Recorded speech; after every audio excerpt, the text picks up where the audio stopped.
everyone, my name is Jenna, but you guys can call me Jen. Welcome back to my channel, or welcome if you're new. Hi, hello. Welcome to a spooky season recommendation video for kind of more chilling, atmospheric books, because we're coming up on the end of October, which is of course the height of spooky season. But you can read these books at any time in the year if you're into spooky season books. And I also got a couple books that are on my TBR that I'm going to talk about today, so let's just get into this. 'Tis the season for spooky books, am I right? Anyways, all right, so I got a pile of less fantasy leaning, more literary fiction thriller, and then I have a pile leaning fantasy here, as is the usual. So let's start with fantasy because it's the biggest. The first one here I have is The Library of the Dead by T.L. Huchu, which is the first in this Edinburgh Nights, I believe it's called, the trilogy. The trilogy is completed. I have only read this first one as so far, but this one was quite good. It gave me that gentle unease all the way through. It has a very voicey main character. Our main character, Ropa, can speak to ghosts, so it has that naturally kind of spooky vibe to it. It's also set in a kind of similar to our world, Edinburgh, misty, cold, all those good vibes. But this is definitely a very interesting one, and it does have good spooks to it. Ropa is what is called a ghost talker. As I said, she can speak to ghosts, and at the beginning of this, she gets approached by a ghost who wants to have her help this ghost track down her lost son. And then the son kind of appears drained of all life, and kids are being attacked and like sucked dry of life, and no one really knows what's going on. But Ropa kind of figures it out with her attachment to ghosts and all that kind of stuff. It's very good. It definitely gave me the creeps at some point, so highly recommend this. Then we have The Dead Cattail Assassins by P. Jelly Clark. This one is less creepy and more of just like a really delicious, fast-paced kind of bite of a book that is mysterious and just naturally wonderful of P. Jelly Clark, because P. Jelly Clark is one of the best. And I really enjoyed this. This follows an assassin who at the beginning of this is an undead assassin. Again, undead, Halloween goes together. She, at the beginning of this, ends up doing a job looking at her Mark's face and then looking into a memory. And it kind of unlocks this whole thing. So that's all you really need to know going into this, trust me, but it's very good. Then we have Silver Under Nightfall by Rinchu Pecco. This one is a kind of grittier, reminds me of Geralt from The Witcher vibes. Vampires. It's a vampire hunter who gets in a polyamorous relationship with two vampires. I've yet to read the second one in this duology, but I've heard everyone loves this first one so much more than the second one. But this one was also quite fabulous just on its own. It just, it was so compulsively readable. I could not put this down. There's an interesting mystery at the heart of it, and like things are happening to the vampires in this world that are making them even more dangerous than they are.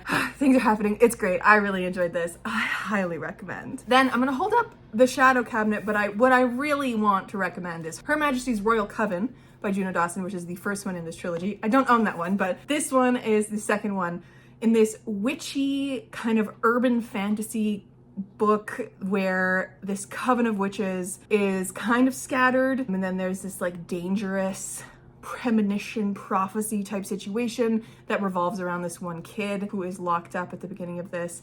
There's trans rep, there's lots of queer rep. It is wonderful. I really enjoyed Her Majesty's Royal Coven, and I'm excited to continue with this trilogy when I can. But I definitely recommend. I mean, anything witchy for this season is perfect. Then we have The Helm of Midnight by Marina Lusstetter. This is the one book on my list that is the truest fantasy horror that I have. I absolutely ate this up. So if you're looking for something with incredible atmosphere, dripping, intense unease right from the first page, pick this up. So this follows our guard, our like security guard type person who is guarding these jewels and these masks at the beginning of this book. What is important in this world is that the masks have to do with like, there's essentially like a twist on death masks. When people die, they can imbue their knowledge or something, or their skills or whatever, into a mask, so that when a wearer puts on a mask, they can kind of take over that skill for a little while. At the beginning of this, a mask of a serial killer is stolen and people start dying in the city in the same way that that serial killer was killing people. And we also have a POV of the serial killer back when he was in his height. I loved this book. This one really blew me away as how much I did enjoy this. I highly recommend it. It's definitely got that spooky vibe to it, but not too spooky. As someone who doesn't love a lot of spooky stuff, highly recommend this. I mean, fantasy just naturally has such a good tie-in to horror and those elements, those like uneasy, otherworldly elements. I think it just works well. We've got Babel. Of course, I have to recommend Babel for this time of year. I would also actually recommend, alongside Babel, if you've read it already, Blood Over Brighthaven by Emma Wang. These are both dark academia books that do dark academia properly, in my opinion. I don't love dark academia as a genre, as a subgenre, because it's not my favorite thing to read. But when you're gonna do dark academia, it is not just a bunch of college kids going back to college and trying to solve a murder. That's not what dark academia is, all right? And there's too many books like that. Too many books with rich white kids getting by, all right? This is what dark academia does. It takes the institution of academia and rips it down to its studs and starts holding up all these horror mirrors towards it. And it's dark, it's twisted. And when you pull magic into it, it gets even cooler. I highly recommend both of these. I prefer Babel over Blood Over Brighthaven because I think Babel was better written and it wasn't so info-dumpy and full of just philosophizing. But if you enjoy that, go for this one. They both are quite information heavy. I've heard that's a complaint of some people's for Babel. It just becomes like a textbook. To me, it was not. Like, I've read a number of history textbooks in my life. If they read like Babel, I would have actually enjoyed history in university and in high school, which I did not. I hated it with my entire soul. Babel, a masterpiece, truly. And I highly recommend Blood Over Brighthaven as well. And these are just fantastic. And they're perfect for Spooky Month because that's when dark academia comes in, right? Let's lean more into the literary side of things. We're gonna talk about Sherry DeMillion's Empire of Wilds. Now, I also do recommend Sherry DeMillion's Venko if you want something a little bit more witchy as well. Like this one, witchy, incredible. I remember reading this one when I read, I believe it's the Once and Future Witches. I will correct myself if that's the wrong title of it. I read the two of them very close together last year and I did really enjoy both of them. But Venko and Empire of Wild are part of Sherry DeMillion's like standalone kind of fantasy realistic books that were just really cool.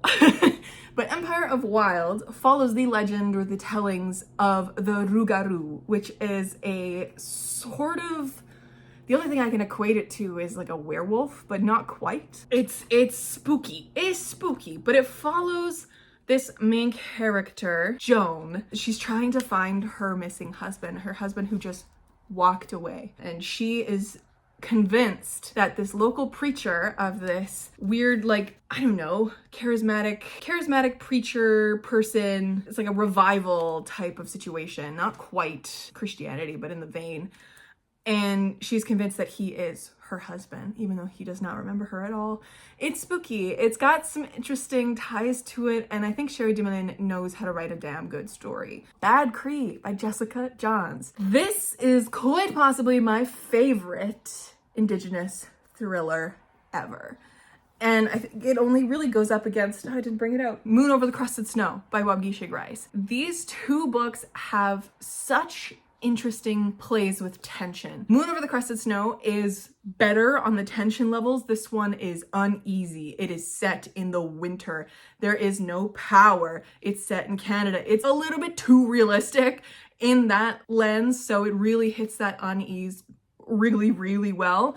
This one is more of a family story, kind of backed by that unease and the storytelling and this presence that's kind of lurking over this family. It starts with our main character, Mackenzie, who has like dream abilities, and they get stronger and stronger until one day she wakes up holding a crow's head in her hand. Like she can pull things from her dreams through to reality. So she goes back home to try and ask her family if they know anything about this, and it kind of unlocks this whole thing. And Moon Over the Crusted Snow is like apocalyptic with this reserve that is far enough away from Toronto, outside of Ontario, really, really north, that when they lose power, they have nothing up there except for their own resources. And it follows them throughout the winter as like people start dying and just how they get through it.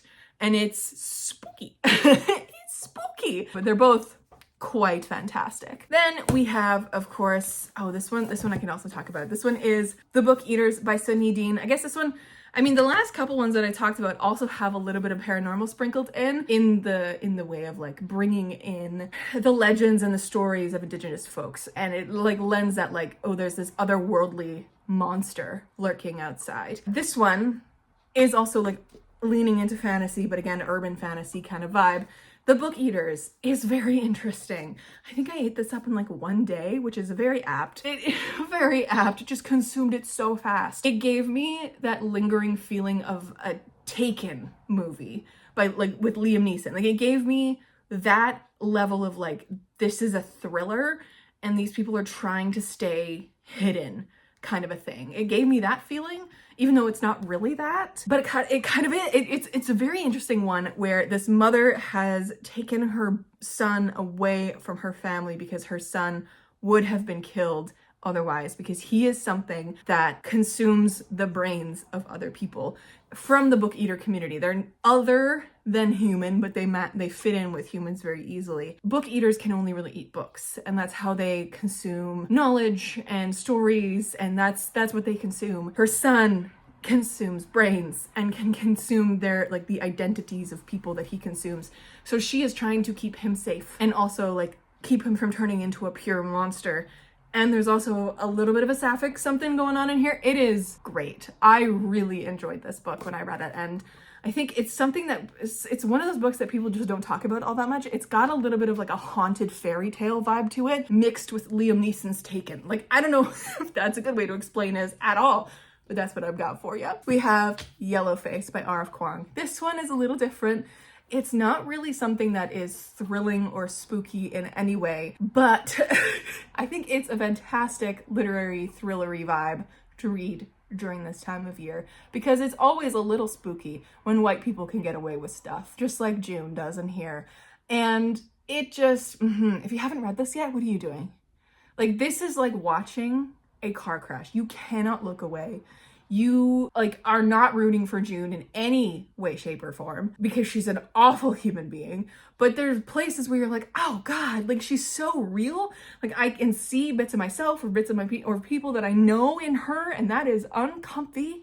But I can't look away because this shit's gonna be bad. And I definitely think R.F. Kuang kind of gets that across.